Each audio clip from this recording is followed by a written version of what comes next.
Hey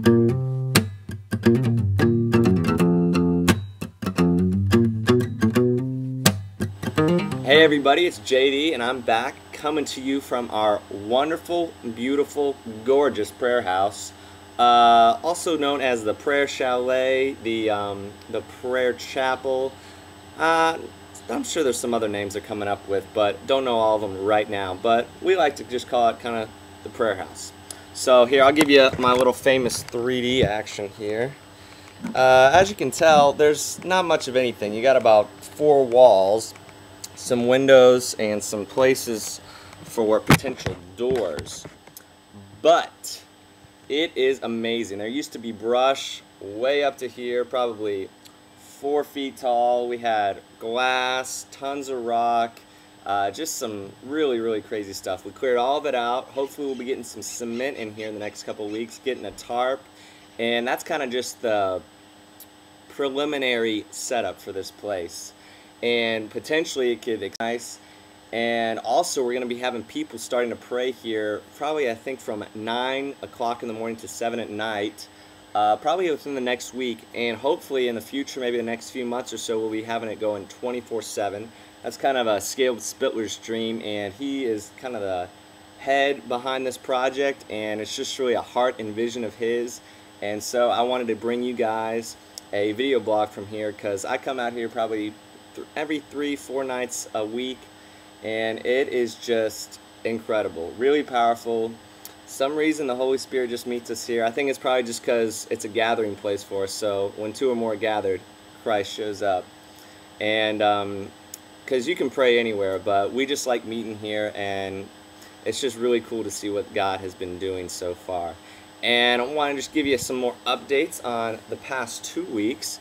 And one kind of crazy thing I forgot to mention a few weeks ago that happened was we went to Laguna de Apoyo, and went there for just a little retreat, 4 hours or whatever. You get to swim in the lake. It's really, really gorgeous. And we had 2 drivers that took us up there. It was pretty cheap. And we were going to come back, but they were coming, and we smelled some alcohol on the driver's breath, one of them. Realized they were actually both drunk, not capable of driving.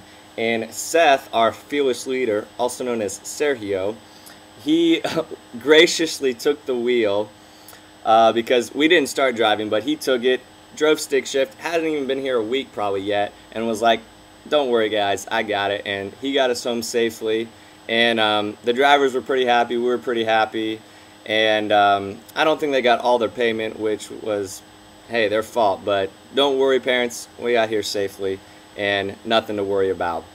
And another really, I don't know if you want to call it exciting, very moving and riveting, but we went to the Managua dump where about 1,000 people live. And this dump was probably started 30 years ago after the war they had here, I believe, or the earthquake. I'm not quite sure about all the history, but it's actually built on top of Lake Managua, or right next to it, and it is just a horrific scene, I must say. We went in there and it felt like a war zone. There's fires going everywhere. There's tons of black smoke and just ash and just all the animals. And we even went up on top of this hill. It was basically just a mound of trash, a mountain, if you will. And there were hundreds of vultures just circling, trying to find whatever they could. We found all these cows. We were finding bones of animals. And it was just, I mean, I don't know how to put it any more vividly, but people were living in these conditions. But there are some good things going on. There's like a medical clinic that was started in there, and a school for kids up to 6th grade, I believe. And we also worked with a guy named Daniel. He kind of gave us a tour of the place and just gave us his heart. And he works with the Love, Light, and Melody. And his goal is really just getting to know families personally, and just trying to see if he can introduce Christ to them, if he can see what is going on in their life, and just to be that light in the darkness, and just to have the face of Christ on all the time, and just really be an ambassador for him. And he's been doing it for about a year and a half or so, and he's just a really neat guy, and it was just so powerful going there. and hopefully I can get some pictures because words just cannot express just the way it looked and just how moving it really is to go in there. It takes your breath away, and you just can't believe people live in such poverty. And so definitely know that you are very blessed. God is just graciously giving us so much in abundance, and so just be grateful for everything that we have. And another thing is that we had a pastors conference last weekend, and this kind of focused on bridging the gap between the Nicaraguan and the American church, and kind of really what we need to focus on as a church, and kind of some stuff dealing with the Holy Spirit and how he's gonna, just how he involves in the church. And really, it was just a great time of worship and getting to know some of the leaders around town, and it was just a really good kind of retreat getaway for them. We had it here at El Puente, and food was provided, and I think a church up in Pennsylvania known as Calvary Church helped kind of orchestrate all this, and so I just want to say thank y'all, and it was just a really, really great time. And then some of the other things, ministries is underway, full-blown, full throttle, and it's getting pretty exciting. For me personally, I have doing Corazon Contento, and the last time I went, it was a blast. We're playing Pato Pato Ganzo, which is Duck Duck Goose, and also did some coloring. We were doing some reading, playing a little soccer, and so we're really just loving on these special needs kids. And I'd say there's probably 20 that go there, and it's just been a really good opportunity and really enjoying that. And actually going to go this afternoon. So that is every Monday and Wednesdays from 1 to 5. And then the other thing I'm doing is the nursing home, and that is on Tuesday and Thursdays from 9 to 2. And there's about 52 residents of old age people, and it was really fun. Last time I went, I actually did physical therapy with them.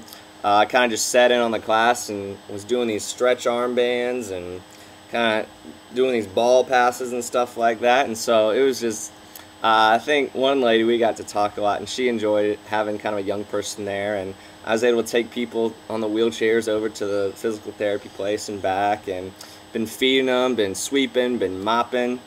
Definitely a different scene for me, but it's been enjoyable. I've been playing chess with this one guy, and it's probably some of the most intense chess matches I've ever had in my life. So it's been really, really fun, and it's just been kind of enjoyable loving on these guys. And then another thing getting really involved in as well is with Young Life. And I have meetings for that actually on Monday and Wednesday nights, 7 to 8:30, and also our club night, which is where we get all the kids in. We have about 50. That is on Thursdays from 7 to 8:30. And then we also have Contacto, where we actually get out in the community trying to get people involved and just have fun, play soccer and sports and stuff. And that is on Friday from 3 to 6. And some of the games and stuff we've been doing at club, we've been doing one like gum sculpting, so everyone had to chew gum, and then we had to take it out and make a picture with it as a group on different teams, and that was kind of different and interesting. And we also had another one, it was like an ice melting competition, so you had like 5 guys per team, and then they had to get a block of ice and see how much they can melt into actual water for like 5 minutes. So that was kind of a different one as well. Just having been really good worship, really good messages, and in the past 2 weeks we've probably had, I'd say, kids to come to between the ages usually about 15 to 20. Probably kind of weird calling them kids because I'm only 22, but hey, whatever. And it's just been a really good outlet as opposed to trying to just get in the gang scene or the drug scene or just being out on the streets at night. And so it's something that's an escape, a getaway for an hour and a half every week, and kids are coming to know the Lord in droves, and so it's really, really productive, and I'm enjoying that. So I kind of have all the ranges from young to old, and it's been really good ministry so far, and I'm looking forward to the next few months.